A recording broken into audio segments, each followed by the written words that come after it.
নমস্কার বন্ধুরা, সঙ্গীতা হোম কিচেনে আবারও আপনাদের স্বাগত জানাচ্ছি। আজকে একটা নতুন রেসিপি নিয়ে চলে এসেছি। আজকে হলো পটল দিয়ে, আলু দিয়ে আর পনির দিয়ে একটা সুন্দর লাল লাল ঝাল ঝাল একটা তরকারি, যেটা কিন্তু গরম ভাতের সাথে, রুটি পরোটার সাথে, ফ্রাইড রাইসের সাথেও কিন্তু খুব ভালো লাগে খেতে। তো চলো, এখানে পটল কেটে নিয়েছি আর আলু কেটে নিয়েছি আর সাথে পনির নিয়ে নিয়েছি নুন হলুদ মাখিয়ে। এবার চলো রান্নাটা তাহলে শুরু করি। মশলা তৈরি করব। 4 কোয়ার মতো রসুন দিয়ে দিলাম, বেশ একটা সুন্দর জন্য ফ্লেভার আসে তার জন্য।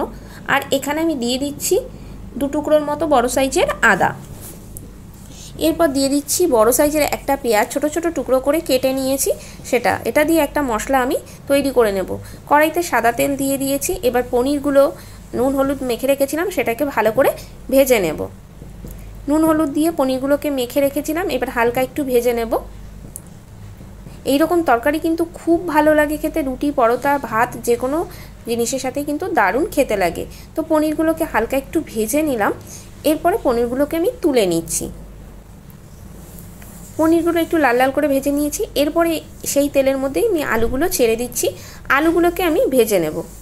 আলুগুলোকেও বেশ একটু লাল লাল করে ভেজে নেব। আলুগুলোকে ভেজে নিচ্ছি একটু লাল লাল করে। এর মধ্যে দিয়ে দেব সামান্য পরিমাণ লবণ আর দিয়ে দেব সামান্য পরিমাণ হলুদ গুঁড়ো। এই দিয়ে খুব ভালো করে একটু আমি নেড়েচেড়ে নিচ্ছি। আলু ভাজতে খুব বেশি সময় লাগে না, একটু নাড়াচাড়া করলেই কিন্তু হয়ে যায়। বেশ আলুগুলো লাল লাল করে ভেজে নিলাম, তোমরা দেখতেই পাচ্ছ। এবার আলুগুলোকেও তুলে নিচ্ছি। এরপর আমি পটলগুলোকে ভেজে নেব। ওই একই তেলের মধ্যেই কিন্তু পটলগুলোও ভেজে নেব। বাজারে এখন খুব সুন্দর পটল পাওয়া যাচ্ছে। এই পটল দিয়ে কিন্তু অনেক রকমের তরকারি খাওয়া যায়। তো আমি যেরকমভাবে আজকে তরকারিটা রান্না করলাম ভাবলাম তোমাদের সাথে শেয়ার করি। আশা করি তোমাদের ভালো লাগবে।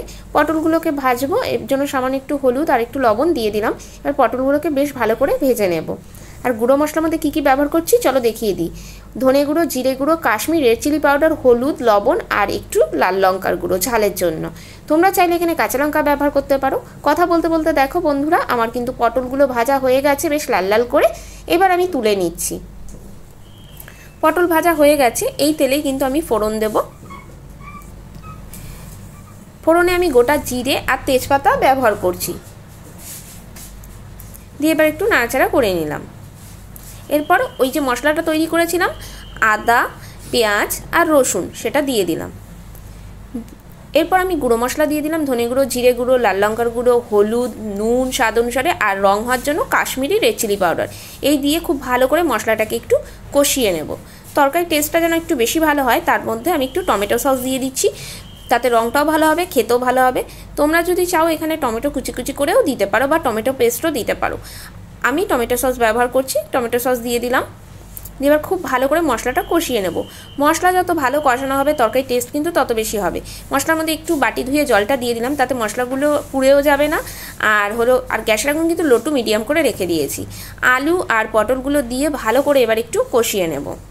আগেই বললাম মশলা যত কষানো হবে তরকারির টেস্ট কিন্তু তত বেশি ভালো হবে। তোমরা দেখতেই পাচ্ছ মশলা থেকে কিন্তু খুব সুন্দর তেল ছাড়তে শুরু করে দিয়েছে আর রঙটাও কিন্তু খুব সুন্দর হয়েছে। এবার খুন্তি দিয়ে খুব ভালো করে নাড়াচাড়া করে নিচ্ছি আর ঢেকে দেবো 5 মিনিটের মতো, তাহলে তাড়াতাড়ি মশলাটা কষে যাবে। তো ঢেকে দিলাম বন্ধুরা 5 মিনিটের মতো। 5 মিনিট পর ফিরে এলাম।